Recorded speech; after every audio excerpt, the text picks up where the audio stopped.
이벤트 주간입니다. 이슈가 쏟아져서요. 아마 따라가기도 버거우실 겁니다. 이 시간에 깔끔하게 두 가지 주제를 놓고 이런 부분들 정리해 보겠습니다. 토마토 투자클럽의 김근우 전문가 모셨습니다. 안녕하세요. 안녕하십니까? 예. 첫 번째로 나눌 이야기는 바로 이 GTC 2023입니다. 네. 지난 18일에 시작을 해서 오는 21일까지 아직 현재 진행형이잖아요. 네. 그런데 벌써부터 여러 가지 좀 이벤트들 그리고 또 이슈들을 좀 만들어내고 있습니다. 네. 좀 중요했던 발언들, 포인트들 짚어볼까요? 사실 처음 시작부터 젠슨왕이 했던 이야기의 핵심은 역시나 기술이었습니다. 테크 위주로 이야기할 것이다라고 이야기를 하면서 시작을 했고, 거기에는 이제 개발자들의 컨퍼런스가 될 것이다라는 코멘트도 주면서 시작을 했기 때문에 아무래도 이제 테크에 대한 이야기가 좀 많았다라고 좀 말씀드릴 수 있을 것 같고요. 거기에는 이제 2개 정도 중요한 키워드를 잡아드릴 수 있을 것 같은데, 첫 번째가 이제 블랙웰 칩입니다. 이제 블랙웰 칩은 이제 시간이 길지 않으니까 제가 요약해서만 말씀을 드리면, 이제 성능은 이제 배가 되고, 특히 이제 기본적인 이제 기존 성능 대비해서는 한 4배 정도 효율을 가지고 있는데, 여기서 중요한 거는 이제 추론 성능이 한 30배 가까이 될 것이다. 그래서 아무래도 이제 우리가 기대했던 바 중에서는 괜찮게 나왔네. 이 정도로 저도 판단을 했거든요. 자, 그리고 이제 두 번째 키워드가 NIM이었습니다. 이게 뭐냐면 이게 좀 새로운 얘기예요. 사실 왜냐면 블랙웰 칩 같은 경우는 이 정도는 아무래도 시장에서도 그리고 많은 투자자들이 좀 예상한 바였기 때문에 좀 새로운 거 없나 했을 때 나왔던 게 이제 NIM인데, 이게 뭐냐면 플랫폼화 하겠다는 겁니다. 이제 우리가 다 줄게. 이제 NIM이라는 서비스를 통해서 개발자들 너네가 어플리케이션을 만들든 어떤 프로그램을 만들든 여기 프로그래밍을 하지 말고 우리 거 써. NIM에서 AI도 제공해주고 클라우드도 제공해줄게. 요 얘기거든요. 그래서 이 두 가지가 아무래도 좀 핵심 키워드로 좀 작용을 했고, 여기서 파생된 이야기가 이 GTC 2024의 좀 핵심적인 얘기가 아니었나라고 생각이 듭니다. 추가적으로 말씀드리자면 이제 오늘자 이제 코멘트가 나와서 시장이 지금 막 요동치고 있는 것 중에 하나가 지금 GPU가 공급 부족이다. 그래서 삼성전자 HBM을 테스트한다. 이 얘기가 나오면서 삼성전자를 비롯해서 여기서 좀 파생되는 종목들이 좀 상승하고 있는 추세를 만들고 있는 게 이제 지금 시장인 정도다. 이 정도 코멘트 먼저 말씀드리겠습니다. 근데 저는 이 얘기를 기사도 되게 많이 나오고 하더라고요. 네. 근데 한편으로 드는 생각은 테스트 원래 했었잖아요. 그렇긴 하죠. 근데 이제 공식적으로 아무래도 네. 코멘트를 한 거고, 그것도 행사가 중이기 때문에 네. 좀 더 이슈화 될 만한 포인트는 좀 있었다. 이렇게 받아들일 수 있겠습니다. 네, 알겠습니다. 그래서 젠슨왕 CEO 이 블랙웰은 이 단순히 칩이 아니라 플랫폼이다. 이 부분 상당히 좀 강조를 했는데, 앞으로 이런 칩을 만드는 데 있어서의 시장까지도 우리가 좀 점유를 하겠다. 이런 의지까지도 엿보였던 그런 대목이었는데, 그렇다면은 네. 수혜주는 무엇인가? 국내 증시에서 네. 영향을 받는 종목 알아볼까요? 사실 이게 이제 저도 이제 피디님이 말씀 주실 때 어떤 걸 수혜주로 꼽을까 저 고민을 좀 많이 했습니다. 왜냐하면 지금 반도체 딴만 해도 얘기가 지금 너무 많아요. 맞아요. 네, 반도체 하나, 특히 엔비디아가 지금 상승해 오면서 가져온 모멘텀들이 키워드만 해도 한두 개가 아닙니다. 그 중에서 어떤 게 좋을까를 봤을 때 저는 좀 이런 게 있습니다. 새로운 키워드들이 발생할 때, 특히 최근에 발생했던 게 이제 전력 같은 키워드 있잖아요. 전력이 발생하니까 아무래도 전력 관련주들, 송전압 관련주들, 이런 것들이 막 급등하기 시작했고, 또 이게 지나가니까 그럼 전력 어디서 공급할 건데, 그럼 원전 얘기가 나오니까 또 원전이 또 상승하기도 했거든요. 그러다가 이제 마지막 단락에 나온 게 지금 액침 냉각입니다. 네. 네. 그래서 수혜주가 네. 액침 냉각이다. 그렇죠. 저는 이제 아무래도 마지막 단락 키워드가 액침 냉각이기 때문에 여기서의 모멘텀이 좀 더 이어질 확률이 높겠다라고 좀 판단을 하고 있고요. 일단 여기에 타당한 근거가 좀 필요합니다. 왜냐하면 지금 이제 블랙웰 칩이라든지 이게 다 어디에 이제 종속이 돼 있냐? 데이터 센터입니다. 그럼 데이터 센터에서 지금 중요한 문제가 뭔가, 그리고 어떻게 해결할 건가, 이게 또 중요하겠죠. 근데 지금 데이터 센터에서 지금 전력이 이슈로 나오는 게, 데이터 센터의 전력의 40% 이상이 냉각 시스템에 투입이 됩니다. 그만큼 이제 냉각 관련된 게 얘기가 많잖아요. 그쵸. 근데 기존의 방식이 뭐였냐면 공냉식입니다. 팬 돌리고 에어컨 켜고 더 세게 돌리고 이렇게 해서 온도를 조절했는데, 아무래도 이 데이터 센터, 특히 반도체 단에서 이 기술력이 올라가면 올라갈수록 효율성이 올라갈수록 더 많은 열기가 발생하거든요. 그럼 이거를 좀 더 해소하기 위해서는 공냉 말고 다른 방식이 필요한데 그래서 나온 게 지금 액침 냉각입니다. 그래서 액침 냉각 관련주는 근데 아시다시피 몇 개 없어요. 국내에서 수혜주를 꼽을 수 있는 게 뭐 GST라든지 KN솔, 뭐 추가로 더하자면은 뭐 칠러하고 있는 유니셈 정도? 지금 얘기 나온 건 이 정도고 이 정도가 지금 수급을 받고 있습니다.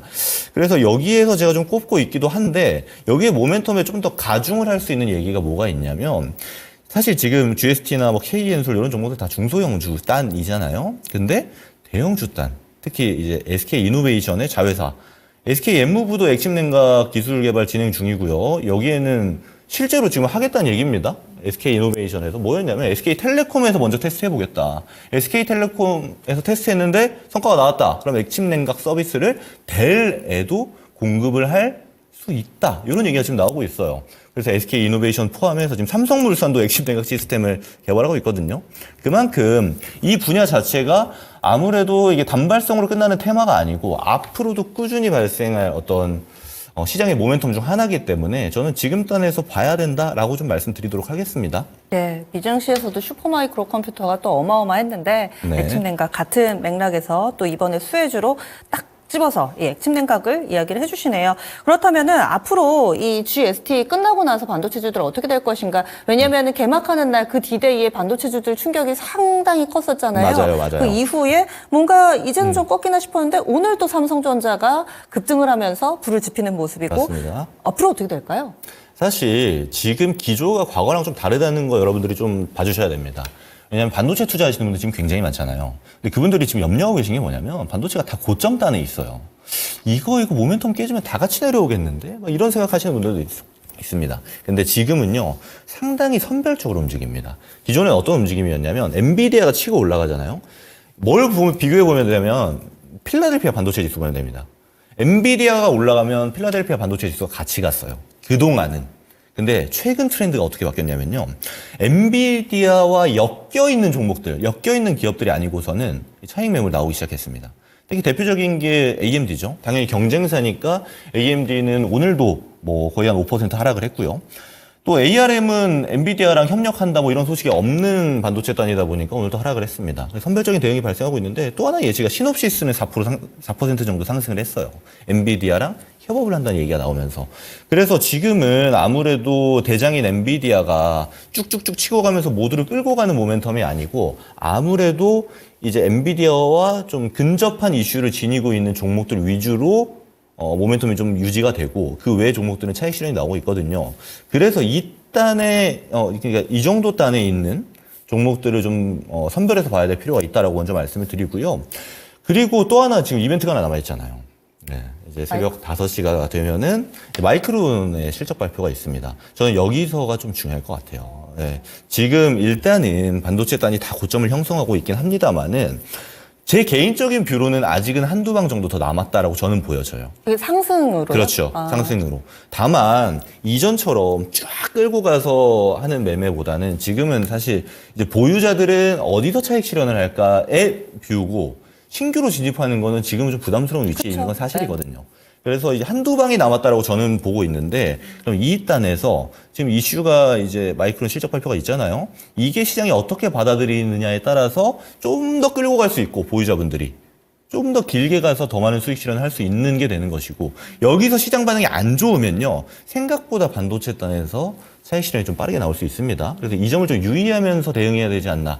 이 정도 코멘트 드리겠습니다. 예, 알겠습니다. 우리가 또 봐야 될 부분이 생겼습니다. 마이크론 테크놀로지 실적 발표가 또 중요한 포인트가 될 것이다 설명을 해주셨는데, 그렇다면 토픽 어떤 종목 보세요? 네, 일단은 제가 반도체 오늘 제일 좋다고 말씀드렸던 액침 냉각 중에서 골랐고요. 네. 어떤 종목이냐면 자, 여러분들 아마 아실 테지만 GST입니다. 가장 대표적이죠. 맞아요. 사실 대장이고요.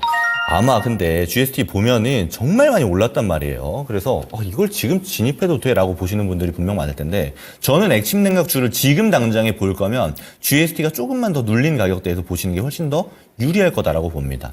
왜냐면요. 사실 GST, KN솔, 유니셈 3개가 지금 시장의 관심, 즉 수급을 받고 있어요. 근데 여기서 아무래도 유니셈이 가장 이제 상승률이 적긴 합니다만 실제로 얘네는 액침 냉각을 하고 있는 게 아닙니다. 그러니까 칠러를 개발하고 있고 GST가 칠러를 하고 있기 때문에 같은 모멘텀을 받고 있는 3등주, 4등주 라인이거든요. 그러면 차라리 대장이 좀 눌렸을 때 보는 게 우리가 기대값이 좀 더 높겠다. 이런 관점으로 좀 말씀을 드리고요. 이 종목은 제가 매수가랑 좀 말씀을 드릴게요. 왜냐하면 네. 지금 바로 또 들어가시는 분들이 있을까봐 저는 이 48,000원 정도 가격대, 48,000원 가격대를 매수가로 잡아드리고요. 이제 또 하나가 이제 목표가 네. 56,000원 잡아드리고 손절가를 다만 얘는 이제 길게 하방으로 끌고 갈 수는 없어요. 손절가 좀 타이트하게 42,000원 구간을 잡아드리도록 하겠습니다. 알겠습니다. 반도체 쪽에서 토픽 액침 냉각의 대표주자 GST고요. 오늘 저점이 49,000원, 5만 원 살짝 이탈한 수준이었는데 따라가시면 안 되고 조금 더 조정 기다려 보시는 맞아요. 게 어떨까. 이렇게 네. 해서 매수 전략 꼼꼼하게 세워드렸으니까요. 그 부분 기억해 주시기 바랍니다. 위아래로 좀 타이트하게 이 가격 산정돼 있다는 점도 확인해 주시고요. 다음 주제 넘어가 보겠습니다. 미국의 대선 11월 5일입니다. 이제 딱 230일 남았습니다. 그런데 벌써부터 상당히 좀 뜨겁죠. 사실 예년에 이맘때쯤이라면은 이 각 당에서 경선이 한창일 텐데 너무 일찍 끝나버렸잖아요. 그래서 이미 바이든과 이 전 트럼프 미국 대통령의 대결이 거의 확실시되고 있는 상황입니다. 우리 시장도 아마 영향을 좀 받겠죠? 영향 받겠죠. 아무래도 우리 시장은 뭐 미국 시장을 따라가는 위치에 있는 거는 뭐 사실이니까요. 영향 당연히 받을 수밖에 없고요. 말씀 주신 것처럼 이제 트럼프와 바이든의 구도가 사실 거의 명실상부해졌습니다. 그렇죠. 그래서 이 구도로 봤을 때 우리가 어떤 수혜주를 본다라면 뭐가 있을까라고 보면은 사실 저는 이게 고민이 좀 많았어요. 왜냐하면 아무래도 대선 직전에 이제 미국의 주식시장은 정치적인 거에 좀 연결될 때가 많습니다. 그럼 지금 정치적인 거에 연결되는 게 대표적인 게 이제 미중 분쟁이잖아요. 그럼 여기서 수혜주로 꼽히는 게 뭐 조선도 있을 테고 또 바이오도 있을 테고 뭐 얘기가 많은데 저는 좀 안전한 거를 준비해봤습니다. 어떤 건가요? 원전입니다. 원전이요. 네. 비교적 안정적이다라고 생각하시는 이유도 좀 궁금하고요. 네. 그렇다면은 사실은 이 대선 같은 경우는 시나리오에 따라서 수혜주가 달라지잖아요. 그렇죠. 근데 그렇게 보시는 이유도 좀 궁금한데요. 제가 왜 안정적으로 보냐면요. 사실 기존의 미국의 대선은요. 당별로 이런 에너지 정책이 좀 차이가 많이 났습니다. 그쵸. 특히 이제 공화당 쪽에서는 친원전, 친석유화학, 전통 에너지를 좀 강조하는 측면이 많았고 민주당 쪽에서는 재생에너지라든지 친환경 에너지 쪽을 강조하는 쪽이 많았어요.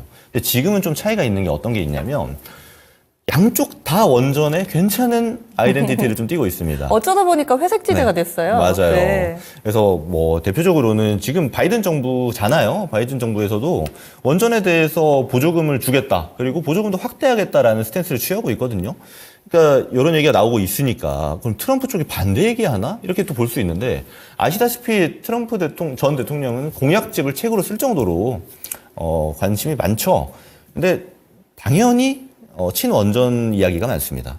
그렇다 보니까 원전주는 미 대선을 테마라고 본다라면 당연히 가장 안정적인 위치에 있는 게 맞고요. 뭐 아시다시피 이제 뉴스케일 파워가 오늘은 좀 차익 매물이 나오긴 했습니다만 근 몇 주 동안 엄청난 상승을 했습니다. 선반영을 했다라는 얘기고 이에 따라서 우리 이제 국내에 있는 원전주들도 뭐 대형주, 중소형주 할 거 없이 조금씩 상승이 나와주고 있기 때문에 좀 안전하게 볼 수 있는 종목들이지 않나라고 말씀드리겠습니다. 네. 뉴스케일 파워 같은 경우는 그 종목 코드가 SMR이더라고요, 딱. 네네. 보통은 이니셜로 많이들 하는데 맞아요. SMR. 이 회사가 어떤 부분을 상승하는지 바로 좀 느낄 수가 있습니다. 그렇다면 국내 관련된 종목도 알려주세요. 뭐 사실 원전주 좀 뻔합니다. 전통적인 종목이기 때문에 대형주 단으로 보자라면 두산 에너빌리티가 대장이 보통 되고요. 그리고 한전 기술 정도 이야기 드릴 수 있겠고 중소형주 단으로 보자라면은 뭐 BHI나 G2 파워 그리고 최근에 상장한 우진엔텍이 모멘텀이 좀 좋긴 합니다. 그래서 이런 종목들이 우리가 눈여겨볼 만한 종목들이 아닌가 이렇게 말씀드리겠습니다. 네. 그러면 토픽 종목 어떤 종목 보세요? 저는 사실 대형주단보다는 그래도 상승했을 때 좀 더 기대값이 높은 우진엔텍을 좀 보고 있고요. 지금 이제 저점을 잘 다지고 상승 추세로 전환이 발생하고 있거든요. 그래서 지금 변동성이 좀 있습니다. 그래서 가격을 제가 명시해 드리는 게 좋을 것 같아서 아예 매수가를 잡아 드릴게요. 26,000원을 매수가로 좀 저는 생각을 하고 있고요. 그리고 목표가는 3만 원.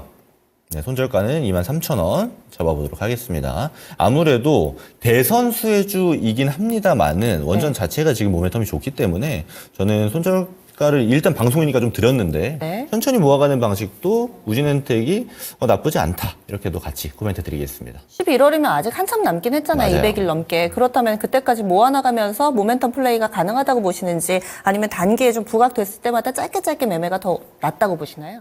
저는 사실 관점 자체, 그러니까 스타일에 따라 좀 차이가 있을 겁니다. 모아가실 거면요. 네. 차라리 두산 에너빌리티나 한전 기술이 좀 더 맞을 수가 있겠고, 제가 하단에서 좀 더 잡아도 된다라는 거는 급등이 나올 수가 있어요, 우진엔텍은. 그럼 그럴 때마다 충분히 차익 실현할 수 있는 기회를 많이 줄 수 있는 종목이기 때문에 짧게 모아가서 수익 실현, 짧게 모아가서 수익 실현, 이렇게 트레이딩 방식이 적합한 종목입니다.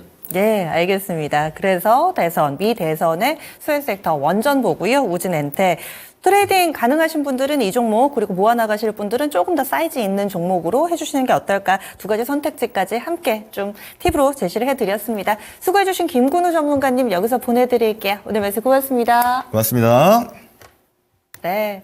이렇게 해서 혼자는 사실 정리하기가 그리고 또 뭔가 같이 판단하기가 힘드시잖아요. 저희가 꼼꼼하게 두 가지 주제에 대해서도 이야기를 나눠봤습니다. 현재 삼성전자 여전히 잘 가고 있고요. 이런 부분들을 바탕으로 해서 코스피 지수가 오늘 훨훨 납니다. 여기서 조금 더 다른 종목까지 힘내면 2,700도 가능하지 않을까요? 그리고 코스닥은 제자리 걸음 양상입니다. 남은 시간도 성우 투자하시고요. 지금까지 다양한 투자 판단에 대한 도움 말씀드렸습니다. 종목의 상승 하락을 보장하지는 않습니다. 함께해 주신 여러분 고맙습니다.